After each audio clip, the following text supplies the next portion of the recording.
जय. सर्वांना नमस्कार. मंचावर उपस्थित सर्व मान्यवर, उपस्थित बांधव भगिनी आणि माझ्या सर्व मित्रांनो, आज आपण येथे हिंदू मेळावा या पवित्र उद्देशाने एकत्र आलो आहोत.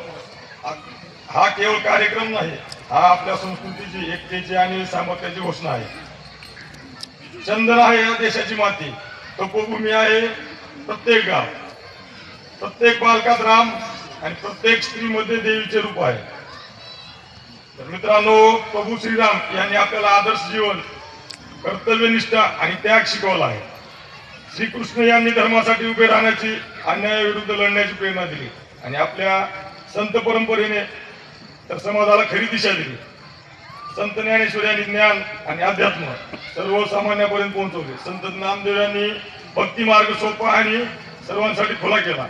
तर संत तुकाराम महाराज यांनी अभंगाच्या माध्यमातून समाजाला सत्य, समरसता आणि भक्ती यांचा संदेश दिला.